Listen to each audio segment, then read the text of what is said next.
Welcome to CMD news. నా పేరు దివ్య. నేటి వార్తా విశేషం. 30 కోట్లతో డబుల్ రోడ్డుకు అనుమతులు. కాకర్ల సురేష్. ఉదయగిరి నియోజకవర్గంలో కలిగిరి నుండి ఒలేటివారిపాలెం రోడ్ 22 కిలోమీటర్ల వరకు 30 కోట్లతో డబుల్ రోడ్డుకు నిధులు అనుమతులు వచ్చాయని ఉదయగిరి నియోజకవర్గం శాసనసభ్యులు కాకర్ల సురేష్ అన్నారు. సోమవారం ఆయన కొండాపురంలో శిలాఫలకాన్ని ఆవిష్కరించారు. అనంతరం సమీపాన ఉన్న ఆదర్శ పాఠశాలకు వెళ్లి సరస్వతి పూజలో పాల్గొన్నారు. ఈ సందర్భంగా విద్యార్థులను ఉద్దేశించి ఆయన మాట్లాడుతూ నేటి బాలలే రేపటి పౌరులు అన్నారు. ప్రస్తుత సమాజంలో మహిళలు పురుషుల కంటే ఏమాత్రం తక్కువ కాకుండా సొంత కాళ్లపై నిలబడే స్వశక్తి కలిగి ఉన్నారన్నారు. అనంతరం కొండాపురం మెయిన్ సెంటర్లో ఇంటింటికి తిరుగుతూ మన ప్రభుత్వం మంచి ప్రభుత్వం అనే కార్యక్రమంలో భాగంగా ఇంటింటికి తిరిగి కరపత్రాలు పంపిణీ చేస్తూ మన ప్రభుత్వం 100 రోజుల పాలన ఎలా ఉంది అని అడిగి వారి ఇళ్లకు స్టిక్కర్లు వేస్తూ ఇంటింటికి తిరిగి వివరాలు అడిగి తెలుసుకుంటూ చంద్రబాబు నాయుడు మంచి పాలనను అందిస్తున్నారని అన్నారు. అనంతరం బీసీ కాలనీలో ఏర్పాటు చేసిన సమావేశంలో ఆయన పాల్గొని మాట్లాడుతూ నియోజకవర్గంలోని కార్యకర్తలందరూ వివాదాలు పక్కన పెట్టి అందరూ కలిసికట్టుగా ముందుకు రండి, అభివృద్ధి చేసుకుందామని కార్యకర్తలకు సూచించారు. మండలంలో మరికొందరు మంచినీటి సమస్య ఉందని తెలపడంతో వీలైనంత వరకు సమస్యను పరిష్కరిస్తామన్నారు. ప్రతి పంచాయతీలోకి ఏకనాయకత్వంలోనే ముందుకు పోవాలన్నారు. ప్రతి పంచాయతీలో 5 మంది టీంగా ఏర్పడి మీ గ్రామ సమస్యలను గుర్తించి తమ దృష్టికి తీసుకువస్తే గ్రామాలు అభివృద్ధి చేసుకునేదానికి దోహదపడతాయన్నారు. అలాగే రాష్ట్ర ముఖ్యమంత్రి చంద్రబాబు నాయుడు చెప్పిన మాట నిలబెట్టుకునే క్రమంలో డిఎస్సి పింఛన్లు తదితర సంక్షేమ పథకాలు 100 రోజుల్లో ప్రవేశపెట్టారన్నారు. డిఎస్సిలో ఉద్యోగాలు ఉదయగిరి నియోజకవర్గంలో అత్యధిక మందికి వచ్చే విధంగా కష్టపడాలన్నారు. ఎవరికి ఏ సహాయం కావాలన్నా కోచింగ్ సెంటర్లు ఏర్పాటు చేసి వారికి నా వంతు కృషి చేస్తానన్నారు. ఇది మన ప్రభుత్వం మంచి ప్రభుత్వం, బాబు పాలన బాగుంది అని అన్నారు. అనంతరం ఇది మన ప్రభుత్వం మంచి ప్రభుత్వం అని కరపత్రాలను అందజేస్తూ చంద్రబాబు పాలన ఎలా ఉంది అని అడిగి ప్రజలను అడిగి తెలుసుకున్నారు. గత ప్రభుత్వానికి ఈ ప్రభుత్వానికి తేడా మీరే గమనించండి అని. ఇటీవల వర్షాభావంతో విజయవాడ పరిసర ప్రాంతాలు అతలాకుతలమయ్యాయి. దీంతో చంద్రబాబు ప్రజల మధ్య ఉండి వారి సమస్యలను తక్షణమే పరిష్కరించేందుకు కృషి చేశారన్నారు. ఈ కార్యక్రమానికి అత్యధిక సంఖ్యలో మహిళలు రావడం చాలా సంతోషదగ్గ విషయం అన్నారు. ఈ కార్యక్రమంలో మాజీ ఎమ్మెల్యే కంబం విజయరామిరెడ్డి, మాజీ జెడ్పీ చైర్మన్ చెంచల్ బాబు యాదవ్, మండల కన్వీనర్ మామిలపల్లి ఓంకార్, మాజీ జెడ్పీటీసీ సభ్యులు దామా మహేష్, మాజీ మండల కన్వీనర్లు చెరుకూరి వెంకటాద్రి నాయుడు, బొట్లగుంట హరిబాబు, తలపనేని లక్ష్మీనారాయణ, మాజీ మార్కెటింగ్ చైర్మన్ గంటా లక్ష్మీ నరసింహ, స్థానిక సర్పంచ్ బద్దిపూడి మాచర్ల, ఉప సర్పంచ్ వేములపాటి మణికుమార్, పోలినేని రమేష్, తెలుగు యువత అధ్యక్షులు దాసరి అశోక్, మాజీ తెలుగు యువత అధ్యక్షులు జాగర్లమూడి శ్రీనివాసులు, కొమ్మి టీడీపీ యువ నాయకులు అంబటి సురేంద్ర, కుంకు మోహన్ రావు, వల్లూరి వెంకటేశ్వర్లు, బీజేపీ మండల అధ్యక్షులు మాలిపాటి మల్లికార్జున, జనసేన మండల అధ్యక్షులు వెంకట్ తదితర టీడీపీ నేతలు కార్యకర్తలు పాల్గొన్నారు.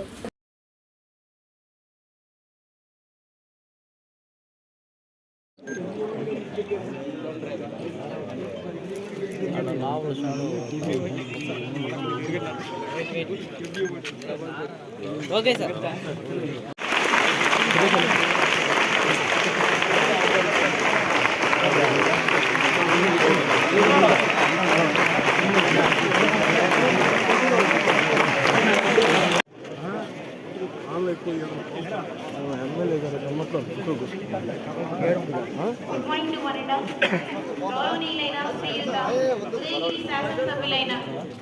శ్రీ కాకర్ల సురేష్ గారిని వేదిక మీదకి రావాల్సిందిగా కొండాపురం ఏపీ మోడల్ స్కూల్ తరఫున ఆహ్వానిస్తున్నారు.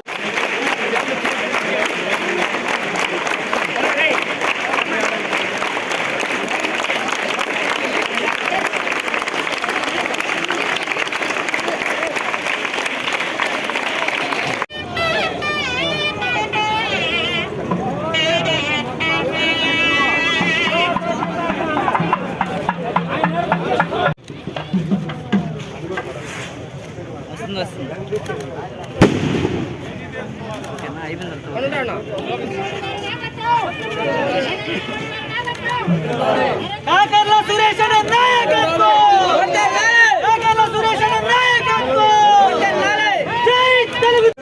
నారా చంద్రబాబు నాయుడు గారి నాయకత్వం.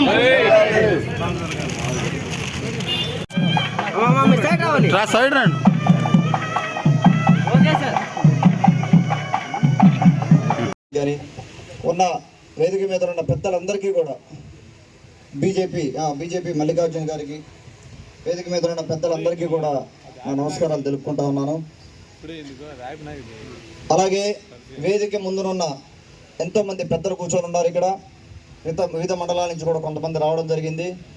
కొండాపురం మండలం నుంచి ఎంతోమంది ఆడపడుచులు ఇక్కడికి రావడం జరిగింది. వారందరికీ నా ప్రత్యేక ధన్యవాదాలు తెలుపుకుంటున్నా. ఇప్పుడు దాదాపుగా 1:10, 1:15 అవుతా ఉంది. ఇంతసేపు నిల్చొని ఉన్నారంటే మీరు ఏదో చేయాలన్న తపన, ఏదో చెప్పుకోవాలన్న ఉద్దేశంతో ఇక్కడికి రావడం జరిగింది. మీరందరూ వారందరికీ నా ధన్యవాదాలు తెలుపుకుంటా ఉన్నాను. అలాగే వేదిక ముందు 83 నుంచి తెలుగుదేశం పార్టీ అధికారులతో పనిచేయడం కానీ మన ఎమ్మెల్యే ఆఫీస్ ఇచ్చే టీం అంతా కూడా మానిటరింగ్ చేయడం జరుగుతూ ఉంది. పోయే కొద్దీ ఇంకా మీకు కొంత అర్థమవుతుంది ఎలా మనం అడ్మినిస్ట్రేషన్ చేయబోతా ఉన్నాం. ప్రతి ఒక్క ఇష్యూ మీద కూడా మన కంట్రోల్ ఎలా వస్తుంది అనేది చూసుకుంటూ ముందుకెళ్ళడం జరుగుతూ ఉంది. కేవలం కొండాపురం మండలం వరకు మటుకు ప్రతి ఒక్కరు కూడా మీకు సహకరించాల్సిన అవసరం ఉంది. చిన్న చిన్న సమస్యలు ఉన్నాయి, పంచాయతీలో చిన్న చిన్న సమస్యలు ఉన్నాయి, పార్టీ పరంగా సమస్యలు ఉన్నాయి. అవన్నీ కూడా సాల్వ్ చేసే విధిగా ఒక సిస్టమ్ను మనం కానీ అనుకొని ముందుకెళ్తే ఏమి లేదు. పంచాయతీలో ఏ పంచాయతీ అయినా కూడా ఏకనాయకత్వం ఉండాలి. ఇంతమంది లీడర్లు ఉండకూడదు పంచాయతీలు. ఒక పంచాయతీలో ఏకనాయకత్వం పెట్టుకొని ఒక లీడర్ని పెట్టుకొని ఒకవేళ అక్కడ జమ్మలపాలెంలో పరిస్థితి చెప్తున్నా మీకు నేను. ఈ రోజున ఈ కార్యక్రమానికి దాదాపుగా కొండాపురం మండలం అంతా కదిలి వచ్చినట్టు అయింది. ఇక్కడ నేను ఎక్స్పెక్ట్ చేయలేదు ఇంతమందిని మామూలుగా గత 2-3 రోజులుగా వేరే మండలాలు తిరుగుతూ ఉన్నాం. కానీ దాదాపుగా మండలం అందరూ కూడా నాయకులు కానీ పెద్దలు కానీ ఆడపడుచులు కానీ అందరూ కదిలి వచ్చారు ఇక్కడికి. వారందరికీ నా ప్రత్యేక ధన్యవాదాలు. ఇది ఈ రోజున మీరు ఏ నాయకులైతే ఆంధ్ర రాష్ట్రానికి అవసరమో, ఏ విజనరీ నాయకుడైతే ఆంధ్ర రాష్ట్రాన్ని ముందుకు తీసుకెళ్ళగలరో ఆ నాయకుడు అక్కడ కూర్చున్నప్పుడు ఆ చైర్లో మీరు చూపెట్టే ఆదరణ ఈ 100 రోజుల్లో ఆయన ముందుకు నడిపించింది. ఆయన ఈ మధ్యనే విజయవాడ వరదల్లో అలా మీరందరూ ఆ జెండా మోయబట్టే కొండాపురం మండలంలో మేమందరం ఇక్కడ నిల్చొని ఉన్నాం. అది ఎవరు మర్చిపోరు. దానికి తగ్గ కార్యక్రమం ఒకటి చేసుకోబోతున్నాం ఫ్యూచర్లో. ఆ జెండా దించకుండా మనం 3 సార్లే తెలుగుదేశం పార్టీ 3 సార్లే అధికారంలో ఉన్నా కూడా మీరు ఆ జెండా ఎప్పుడు దించలేదు. అందుకు ఆయన ఇక్కడ కూర్చోగలిగాం మనం ఈ రోజున. వారందరికీ కూడా నా ధన్యవాదాలు తెలుపుకుంటున్నాను. అలాగే ఎండిఓ గారికి కానీ ఎంఆర్ఓ గారికి కానీ ఇక్కడ ఉన్న అధికారులందరికీ, పోలీస్ డిపార్ట్మెంట్కి కానీ మన మీడియా మిత్రులకి, అలాగే ఈ రోజున ఐసిడిఎస్ అంగన్వాడీ మొన్న వాళ్ళ చీఫ్ ఐఏఎస్ ఆఫీసర్ సూర్యకుమార్ గారితో విజయవాడ వెళ్ళినప్పుడు వర్క్ చేయడం జరిగింది. వారు కూడా నాకు హామీ ఇవ్వడం జరిగింది. ఇరిగేషన్ డిపార్ట్మెంట్ అవ్వచ్చు, ప్రతి ఒక్క డిపార్ట్మెంట్ కూడా వాళ్ళ దగ్గర నిధులు లేకపోవడం అవ్వచ్చు, నిధులు డైవర్షన్ జరిగి ఉన్నందువల్ల, లేకపోతే వాళ్ళని ఎంపోర్ చేసేదానికి సరైన నాయకత్వం లేనందువల్ల స్లోగా నడుస్తున్న అన్ని వ్యవస్థల్ని ఒక్కసారి తట్టి లేపాలన్న ఉద్దేశంతో ఆయన నీళ్ళల్లో దిగాల్సి వచ్చింది. యాక్చువల్గా అయితే ఆయనకు అవసరం లేదు, నీళ్ళల్లో దిగాల్సిన అవసరం లేదు. ఆఫీస్లో కూర్చొని సెక్రటేరియట్లో కూర్చొని మొత్తం వర్క్ చేయించగలిగిన సత్తా ఆయనకు ఉంది. అయినా కూడా ఆయన నీళ్ళల్లో దిగి అందరితో కలిసి ఎందుకు పనిచేశారంటే ఎంపోర్ చేయడానికి. మీరు కదలాలి, అన్ని డిపార్ట్మెంట్లు మళ్ళీ ఒక్కసారి మేల్కోవాలి, అన్ని కదలండి, మీరు అన్ని నేను చేస్తాను, మీ వెనకాల నేను ఉంటానని ఆ భరోసా ఇవ్వడానికి ఆయన తిరగడం జరిగింది. ఆయనకి అందరం కూడా లేదు, డబ్బులు లేవు, వాళ్ళు ముందుకెళ్లే పరిస్థితి లేదు. ఒక చిన్న ఎగ్జాంపుల్, మనకు 143 పంచాయతీలు ఉంటే 321 కోట్లు మనకు పంచాయతీ నిధులు వస్తే దాదాపుగా 200 కోట్లు వెనక్కి వెళ్ళిపోయిన పరిస్థితి ఇలా గత 5 సంవత్సరాల్లో. గత 3 నెలలు 4 నెలల క్రితం ఆయన దగ్గరికి వెళ్ళి మీరు ఎవరన్నా ఒక బల్బు పోయిందా, లేకపోతే ఒక శానిటేషన్ వ్యవస్థ గందరగోళం ఉంది, ఇది ఏదైనా క్లీన్ చేయండి అని ఆయన అడిగితే, సర్పంచ్ గారు అని అడిగితే ఆయన దగ్గర అకౌంట్లో డబ్బులు లేవు. ఏమన్నా మీ దగ్గర ఇప్పుడు అకౌంట్లో డబ్బులు ఉన్నాయా? కొంత పడ్డాయి, మళ్ళీ ఇంకోసారి పడుతున్నాయి. పవన్ కళ్యాణ్ గారు అన్ని 13,000 పైచలకు పంచాయతీల్లో గ్రామ సభలు పెట్టించారు. పంచాయతీ వ్యవస్థని మళ్ళా పటిష్టం చేయాలి అన్న ఉద్దేశం 10 రోజులు దాదాపుగా ఆయన కష్టం నేను స్వయంగా చూసిన వాడిని. అలాగే ఉదయగిరి నియోజకవర్గంలో కూడా ఎన్నో డిపార్ట్మెంట్లు, ప్రతి ఒక్క department all systems are in place. ఇంగ్లీష్లో చెప్పాలంటే ప్రతి ఒక్క సిస్టమ్ కూడా ఒక రకంగా ఉంది ప్రతి ఒక్కరిని ఆదుకోవడానికి. ఈ 3 నెలల్లో నేను కూడా కొత్త ఎమ్మెల్యేగా, కొత్త ఇక్కడ ప్రత్యక్ష రాజకీయాలకి కొత్త కాబట్టి దాదాపుగా 3 నెలల్లో నేను అన్ని డిపార్ట్మెంట్ రివ్యూ చేయడం జరిగింది. ప్రతి ఒక్కరిని ఆదుకోవడానికి, ప్రతి ఒక్క సమస్య పరిష్కరించడానికి, ప్రతి ఒక్క కుటుంబంలోనే ఏ సమస్య వచ్చినా కూడా వాళ్ళకి ఏ అవసరం వచ్చినా, లేకపోతే వీధి డెవలప్మెంట్ అవ్వచ్చు, పంచాయతీ డెవలప్మెంట్ అవ్వచ్చు, ప్రతి ఒక్క దానికి డిపార్ట్మెంట్స్ ఉన్నాయి. కానీ ఆ డిపార్ట్మెంట్స్ నిర్వీర్యం అయిపోయినాయి. అన్ని తీసుకోవాలని చెప్పి వాళ్ళ డిస్ప్లే చూడడం జరిగింది అక్కడంతా కూడా.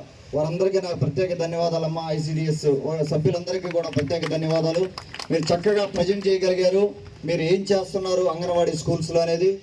సూర్యకుమార్ గారితో మాట్లాడుతున్నప్పుడు మనకు అంగన్వాడీ స్కూల్కి ఓన్ బిల్డింగ్ ఉండి, అలాగే ఎలక్ట్రిసిటీ కనెక్షన్ కానీ ఉంటే 2 లక్షల రూపాయలు మనకు సెంట్రల్ గవర్నమెంట్ నుంచి ఫండ్ వచ్చే అవకాశం ఉంది.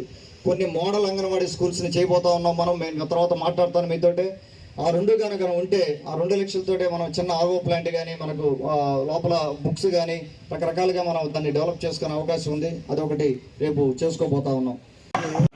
అధ్యక్షత వహిస్తున్న ప్రిన్సిపాల్ గారికి, అలాగే వేదిక మీద ఉన్న పెద్దలు, సోదర సమానులు, 2 సార్లు ఉదయగిరి నియోజకవర్గం శాసనసభ్యులుగా చేసిన వారు, తెలుగుదేశం పార్టీ రాష్ట్ర ఉపాధ్యక్షులు ఖమ్మం విజయరామరెడ్డి గారికి, అలాగే మాజీ జడ్పీ చైర్మన్ చించలబాబు యాదవ్ గారికి, అలాగే మన కొండాపురం మండల తెలుగుదేశం పార్టీ మండల అధ్యక్షులు ఓంకార్ గారికి, ఎక్స్ జడ్పీటీసీ దామ మహేష్ గారికి, అలాగే నాయకులందరికీ కూడా తెలుగుదేశం పార్టీ సీనియర్ నాయకులు వేదిక మీద ఉన్న అందరికీ కూడా నా ధన్యవాదాలు తెలుపుతా ఉన్నాను.